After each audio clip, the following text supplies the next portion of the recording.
Bonjour tout le monde, j'espère que vous allez tous très bien. Je vous retrouve pour ce make-up que vous avez été assez nombreux à me demander suite à des vidéos où je portais ce genre de make-up. Donc je vous l'ai fait, c'est parti. Je vais débuter en appliquant le fond de teint Luminosilk de Giorgio Armani dans la teinte numéro 6. Je vais l'appliquer avec mon Beauty Blender, c'est la première fois que j'appliquais d'ailleurs ce fond de teint et ça a vraiment été un gros coup de cœur. Je vous en reparlerai dans une prochaine vidéo je pense, mais c'est vraiment un très très bon fond de teint. C'est vrai qu'il mérite sa bonne réputation. Je passe ensuite aux yeux, je vais d'abord unifier ma paupière avec cette poudre un peu jaune que je mets habituellement au contour des yeux pour poudrer mon anti-cerne. Ensuite avec une autre poudre qui vient également de la marque NYX qui est en fait un bronzer. Je vais appliquer ce bronzer dans mon creux de paupière avec ce petit pinceau E25 de Sigma. Donc je fais des mouvements de va-et-vient dans mon creux de paupière, des mouvements circulaires. Ça va être un fer de transition et j'aime beaucoup utiliser des bronzers comme fer de transition lorsque dans une palette je n'ai pas en fait de marronné, de taupe, d'orangé. Donc je fais ça de chaque côté des yeux et ensuite je vais utiliser la palette Smoky Night d'Estée Lauder. Le premier fard que je vais utiliser de la palette c'est un fard un peu rosé, mais un rosé un petit peu cuivré en fait. Je l'applique sur toute ma paupière mobile avec un petit pinceau plat mais assez fluffy. Je vais ensuite mélanger deux fards de la palette, donc le marron très très foncé avec un petit peu du violet, que je vais venir appliquer à l'aide de ce petit pinceau Real Techniques dans le coin externe de ma paupière et je le remonte un petit peu en estompant dans le creux de paupière pour faire un effet fumé sur le côté qui va un petit peu remonter dans le creux de paupière comme je l'ai dit. Je fais ça de chaque côté, je n'hésite pas à reprendre un petit peu de matière si je souhaite intensifier le maquillage. Je prends ensuite le fard un petit peu beige champagne que je vais venir appliquer dans le coin interne de ma paupière pour faire une petite touche lumière. Je reprends mon bronzer de NYX que je vais venir appliquer dans le ras de cils avec ce pinceau Sigma, le E36 qui est idéal pour le ras de cils justement pour faire un effet fumé.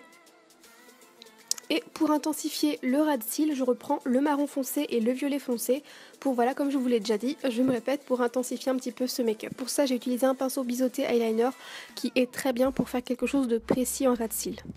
Je dépose un trait de crayon marron qui vient de chez Sephora dans la muqueuse supérieure et dans la muqueuse inférieure. J'aime beaucoup faire ça ces derniers temps.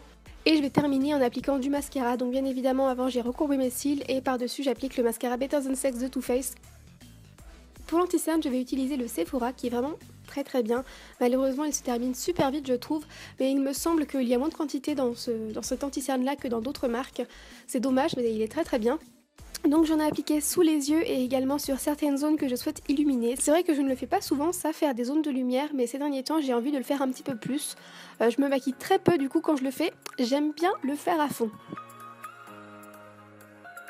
Je poudre toutes ces zones avec ma petite poudre NYX comme d'habitude. Pas très originale puisque je la montre tout le temps, mais elle est vraiment très très bien pour son petit prix. Je crois que vous pouvez la retrouver pour environ 3,95 € sur le site NYX, mais sinon moi j'avais directement pris la palette entière de kit de contouring à 19 € environ. Je trouve qu'elle vaut vraiment le coup pour tous les fards que vous avez dedans. Après, il vous suffit juste de racheter les recharges qui sont pas très chères je trouve. Ensuite, j'avais fait le test de poudrer le fond de teint pour voir ce que ça donnait. Donc j'avais poudré avec la poudre libre de chez Givenchy, c'est la Prisme Libre. Et j'aime beaucoup cette poudre en fait parce qu'elle n'est pas blanche comparée aux poudres translucides. Elle est vraiment très fine, presque transparente, mais elle est un peu teintée. Donc j'aime beaucoup le rendu qu'elle a. Je rapplique un petit peu de mascara sur les cils du bas comme j'aime beaucoup le faire une fois que mon make-up est terminé. Surtout une fois que j'ai bien poudré mon anti-cerne, etc. Et je vais réchauffer mon teint du coup avec la petite poudre NYX que j'avais utilisée pour mon creux de paupière. C'est une poudre pareil qui fait partie de mon contour kit de NYX. C'est vraiment un très bon kit de contouring, les poudres sont vraiment très très bien. Pour l'highlighter, j'ai ressorti ma petite palette Glow Kit d'Anastasia Beverly Hills puisque ça faisait je pense 1 ou 2 mois que je ne l'avais pas utilisée. Donc là j'ai mélangé les deux highlighters que je vous ai montrés pour les déposer sur le haut de ma pommette. Un petit peu sur l'arête du nez et un petit peu sur le bout du nez. Et ensuite le blush, et c'est un blush de chez Zoeva, je vous mettrai la référence dans la barre d'infos, mais c'est un très joli blush rosé qui donne bonne mine, mais un petit peu un côté un peu pêche qui va vous donner un petit teint ensoleillé je trouve, et il est hyper bien ce blush. Et je termine les lèvres avec ce brillant à lèvres de la marque Estée Lauder en collaboration avec Victoria Beckham. C'est un brillant à lèvres que j'adore, par contre il coûte très cher alors qu'on peut retrouver quasiment le même chez Estée Lauder pour moins cher, je vous mettrai ça dans la barre d'infos. Donc voilà pour ce petit tuto make-up que vous m'aviez un petit peu demandé suite à quelques vidéos où je portais ce genre de maquillage. J'espère que la vidéo vous aura plu, je vous fais des énormes bisous et à bientôt.